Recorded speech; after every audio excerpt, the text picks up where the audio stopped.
Assalomu alaykum va rahmatullohi va barakatuh. Alloh taolo juda ko'p ne'matlar ato etgan inson zotiga. Butun mahluqotlarning razzoqi Alloh. Shu jumladan eng ulug', buyuk ne'matlardan biri suv haqida gapiradigan bo'lsak, suv inson uchun, nafaqat inson uchun, butun olam, tirik olam uchun eng muhim sanaladi, hayotning manbai. Mana shu ne'matning afsuski ko'pincha qadriga yetmaymiz. Ba'zi hollarda isrofga yo'l qo'yamiz. Agar tafakkur qiladigan bo'lsak, suvni Alloh taolo vujudga keltirishligi o'zi bir katta bir jarayondan o'tadi. Bizga ichimlik suvi bo'lib kelguncha katta yo'l bosib o'tadi. Bu narsani inson o'zi imkoniyatidan kelib chiqib ado etolmaydi-da.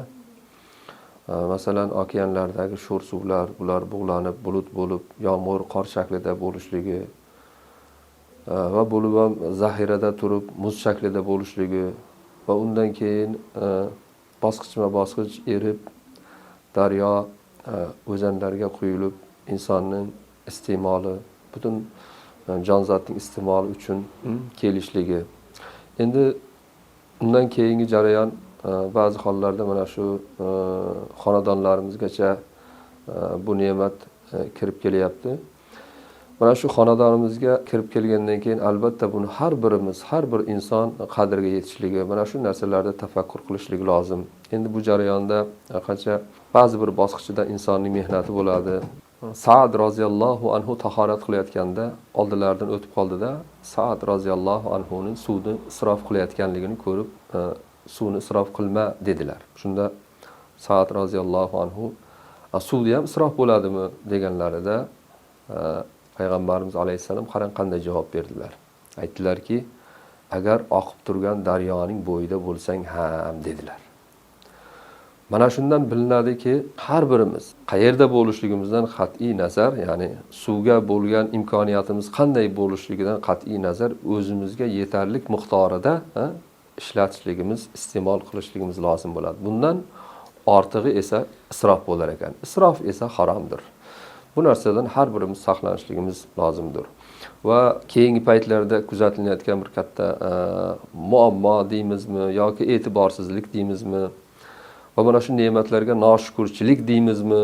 Xonadonimizgacha, uyimizgacha kelgan suvlarning endi ba'zi xarajatlari bo'ladi-ku, to'lovlari bo'ladi. Endi to'lov deganda bu oz summadagi to'lovlar. Bizda endi diyorimizda Alloh taolo mana shu suvdan ham yaxshigina bir insonlarimiz foydalanadi. Mana shu to'lovlarni to'lashlikda ham oqsaymizda, e'tiborsizlik qilamiz.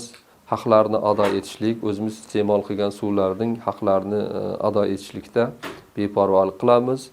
Va bu narsalar o'sha suv ta'minotida uzilishlikka olib keladi. Nafaqat o'zimizning xonadonimizda biz qilayotgan o'sha bee'tiborlik butun jamiyatga, butun yurtga borib katta bir muammoga, suv tanqisligiga, suvdagi uzilishliklarga olib keladi. Albatta bunga har birimiz e'tiborli bo'lishligimiz kerak, azizlar.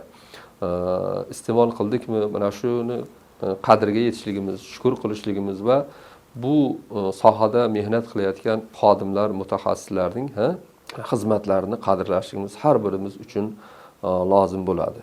Alloh taolo yurtimizni suvini serob qilsin.